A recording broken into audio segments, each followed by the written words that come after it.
আসুক বৃষ্টি নামুক, বাধা যতই থাকুক, পিছু হটব না। 21শে জুলাই কলকাতার শহীদ মিনারে অনুষ্ঠিতব্য কংগ্রেসের সমাবেশ থেকেই দলের ঘুরে দাঁড়ানোর বার্তা দিলেন কংগ্রেসের রাজ্য সভাপতি শুভঙ্কর সরকার। দুর্গাপুরের ইস্পাত নগরীর নেতাজি ভবনে আয়োজিত প্রস্তুতি সভায় তিনি দলীয় কর্মীদের উদ্দেশ্যে বলেন, 21শে জুলাইয়ের সমাবেশ কংগ্রেসের কাছে অত্যন্ত গুরুত্বপূর্ণ। খোলা আকাশের নিচেই সভা হবে এবং প্রকৃতির প্রতিকূলতা বা অন্য কোনো বাধার কারণে এই কর্মসূচি বন্ধ হবে না। তিনি স্পষ্ট ভাষায় বলেন, যতই ঝড় বৃষ্টি বা বাধা আসুক, কেউ সভাস্থল ছেড়ে যাবেন না। পশ্চিম বর্ধমান জেলা সংগঠনের উদ্দেশ্যে কড়া বার্তা দিয়ে শুভঙ্কর সরকার বলেন, পশ্চিম বর্ধমান থেকে অন্তত 9,000 মানুষ চায়, একজনেও যাতে কম না হয় তা আমরাই নিশ্চিত করব। তিনি আরো বলেন, দেশ ও রাজ্যকে বাঁচাতে হলে কংগ্রেসকে শক্তিশালী করতে হবে। মানুষ আমাদের পাশে রয়েছে এবং ক্রমশ আমাদের সঙ্গে যুক্ত হচ্ছে।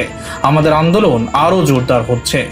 বিজেপির বিরুদ্ধে কংগ্রেসের আন্দোলনের প্রসঙ্গ টেনে তিনি বলেন, বিজেপির জনবিরোধী কাজের বিরুদ্ধে আমাদের ধারাবাহিক প্রতিবাদ চলবে।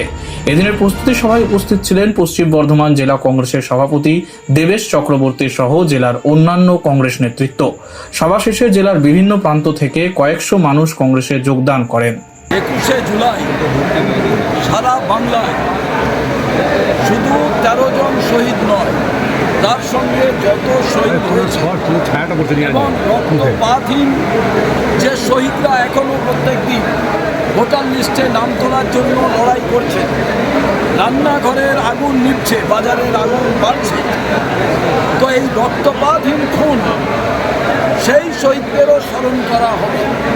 আগামী দিনে বারুইপুরের মতো ঘটনা যাতে না ঘটে, নতুন করে কোনো মায়ের কোল খালি যাতে না হয়, অর্থাৎ গণতন্ত্র রক্ষার দাবি, সংবিধান বাঁচাবার দাবি, দেশ ও রাজ্য বাঁচাবার দাবি, নিত্য প্রয়োজনীয় জিনিসপত্রের মূল্যবৃদ্ধির প্রতিবাদে এলপিজি, পেট্রোল, ডিজেল, আনাজের দাম এবং তার সঙ্গে নিট, সিবিএসসি পরীক্ষা নিয়ে যে জালিয়াতি, ধর্মেন্দ্র প্রধানের পদত্যাগ দাবি, এবং আমরা মনে করি যে নরেন্দ্র মোদী ছাড়া এই ভারতবর্ষের অন্য কোনো মন্ত্রী আছে বলে মনে করি না।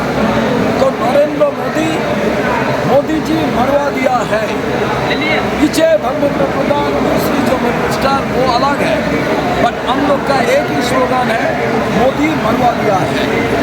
Bureau report, street voice digital.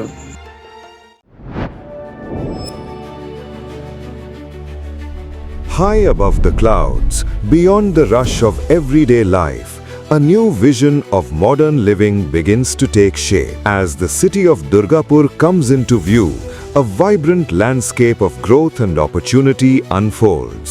Nestled in the well-connected neighborhood of Bhiringi, Benachiti, a new residential destination rises, designed for those who seek comfort, convenience, and refined living. Introducing Basanta Enclave, a thoughtfully planned residential community crafted for modern families, where elevated lifestyles meet contemporary urban living.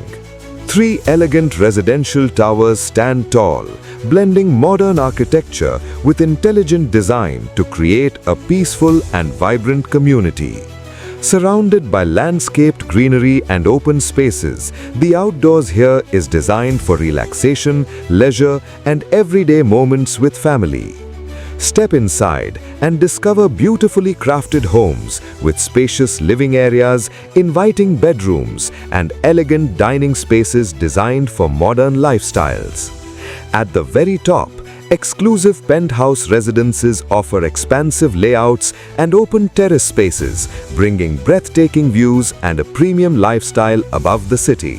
Elevating everyday living is an elegantly designed clubhouse created for recreation, wellness, and social gatherings. The ground floor features a beautifully crafted swimming pool with dedicated changing rooms for comfort and convenience.